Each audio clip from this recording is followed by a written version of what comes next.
Hello everyone, welcome to the channel. Today I'm going to be taking a look at Marvel Comics' The Amazing Spider-Man Omnibus by David Micheline and Todd McFarlane. This has been out for a while, but it's one I hadn't taken a look at, so I thought I'd share it.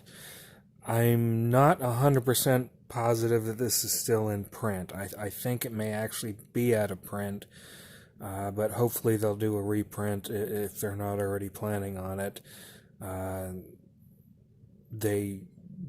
Marvel's been doing a lot of reprints lately, so keep your fingers crossed. If it is out of print, hopefully it'll be on the list for a redo.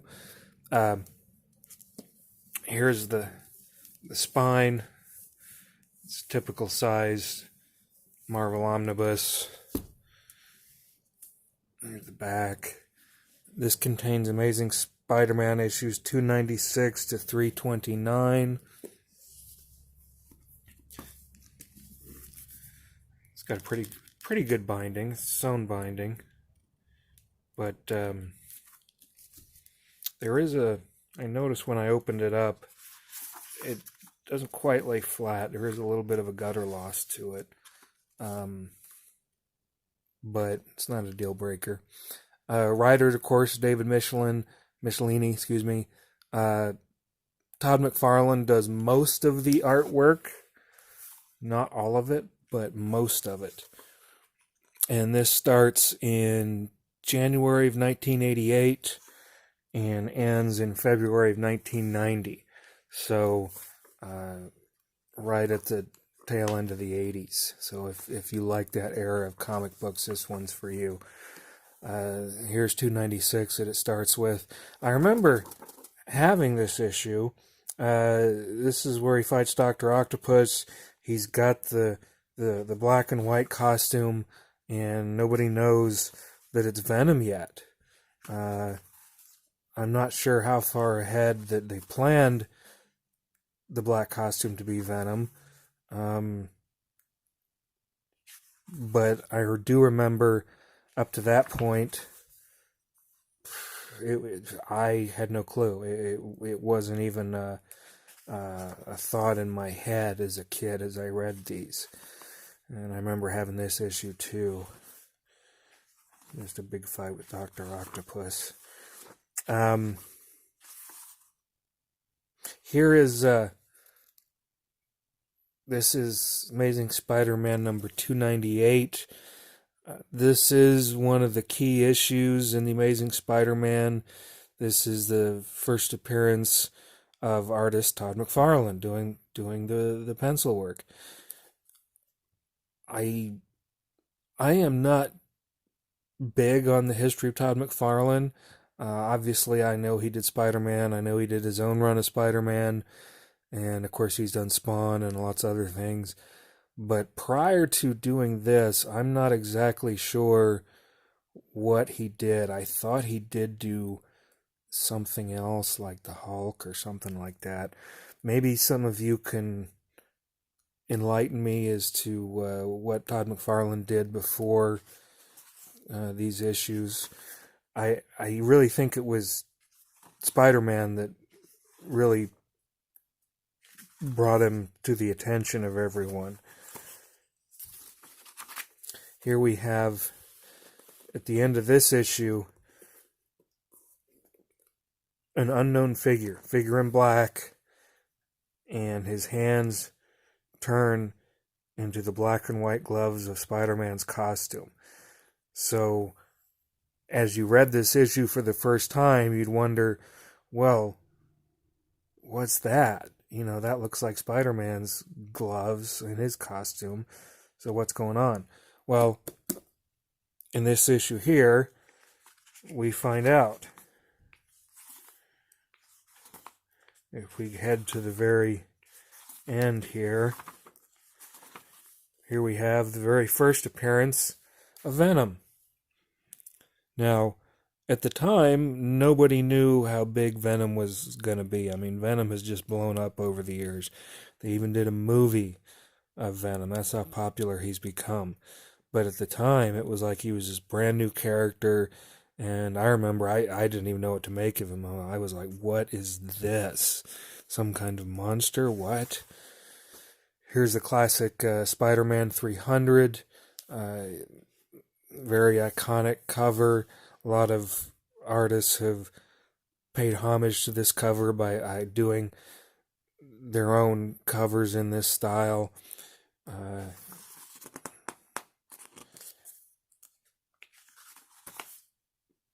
And of course we've got Todd's artwork through all this. And you remember in these issues, he's Peter Parker is married to Mary Jane. Here's Eddie Brock as Venom. I know Venom's gone through a lot of changes since then.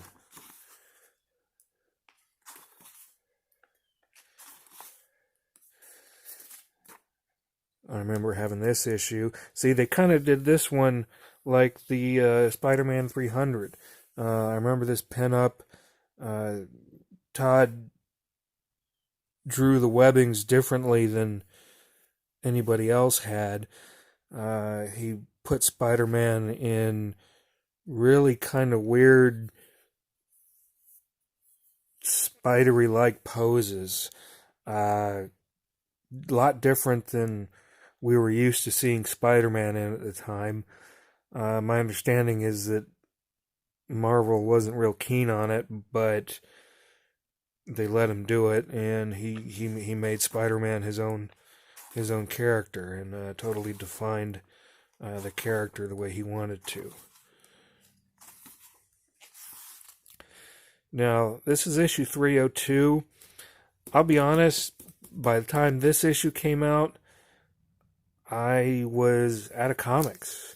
This last one with Silver Sable in it, this one here, was, I think, the last one I got. So,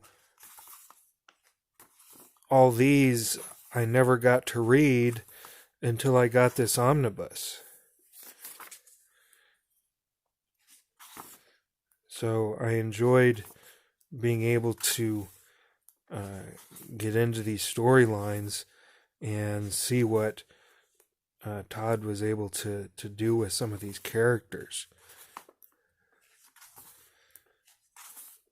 And I think we can all agree that he definitely made an impact in the history of Spider-Man, and Todd himself made an impact in the history of comics. He was on one of the founding members of Image Comics and went on to do Spawn, which, correct me if I'm wrong, is that not one of the most successful, if not the most successful, independent comic at the time? Maybe I'm wrong, but I think that is the case.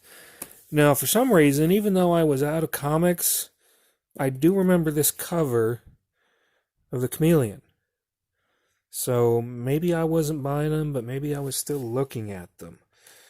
It's hard to say.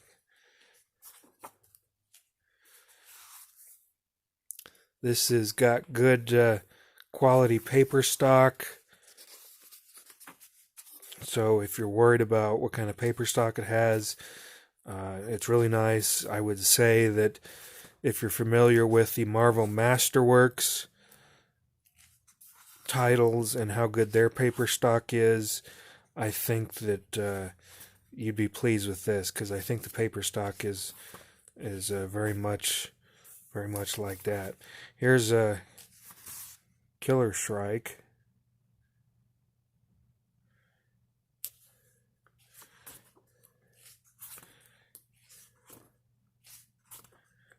I remember him from the 70s into the early 80s. And he brought back Mysterio.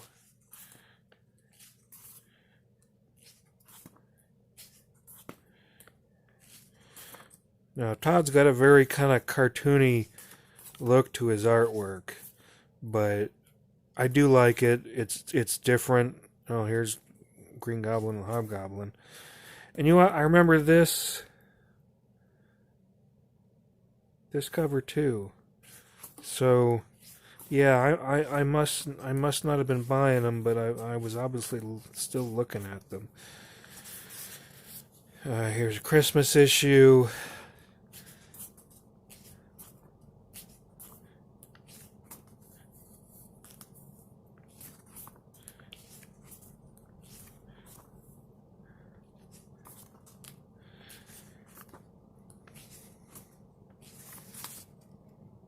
And you know what? I remember this issue too. Amazing Spider-Man 316. And Venom was becoming very popular. Even had his own little box there instead of Spider-Man being there. Black Cat. Mary Jane, yep. Peter and Mary Jane were married at this point in Spider-Man's history. They hadn't retconned their marriage away like they did later. And Scorpion.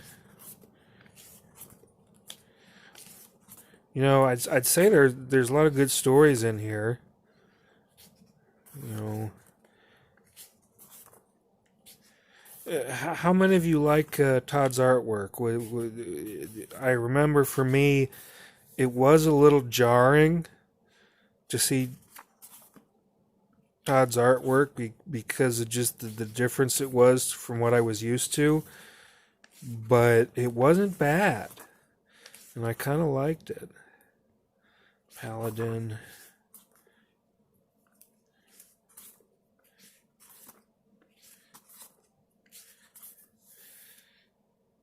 Silver Sable again.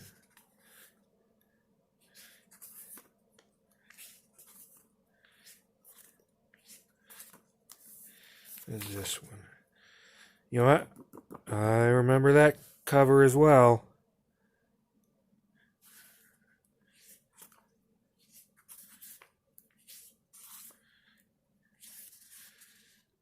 This is a good omnibus. If you do like Todd McFarlane artwork, you'll enjoy this. This is not the Spider-Man Todd McFarlane issues. He did get his own title of Spider-Man and was able to draw that all himself. This is the Amazing Spider-Man, and this is just his run on that title. He got his own title later.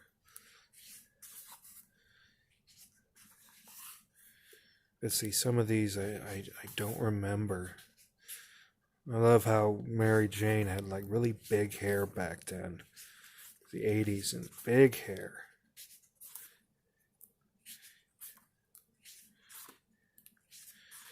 Yeah, you just got to remember the time period this came out in. So some of the hairstyles and the fashions are very 80s. This is when he fought the Hulk, when the Hulk was gray. I am pretty sure that Todd did the Hulk before he did Spider-Man. Someone please let me know if I'm right on that. I could swear that that's what he did.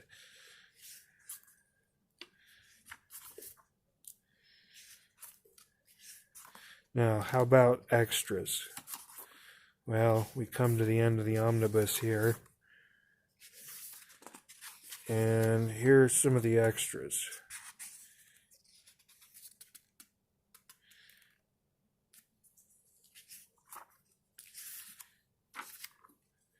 We have some thoughts by David Micheline.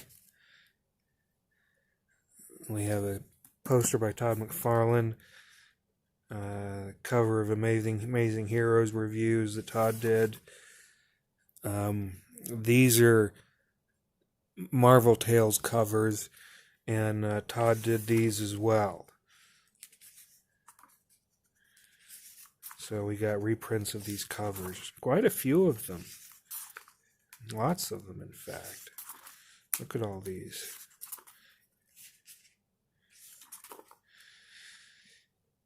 And here is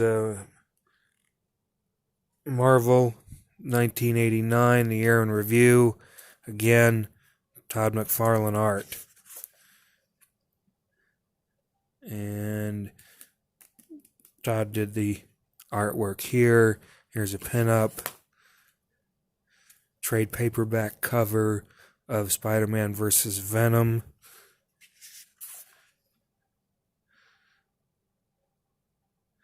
Trade paperback cover of Spider-Man, the Assassination Plot. This one I've seen. This is the trade paperback cover of Spider-Man Birth of Venom. I've seen this book in trade paperback format, so I recognize that cover.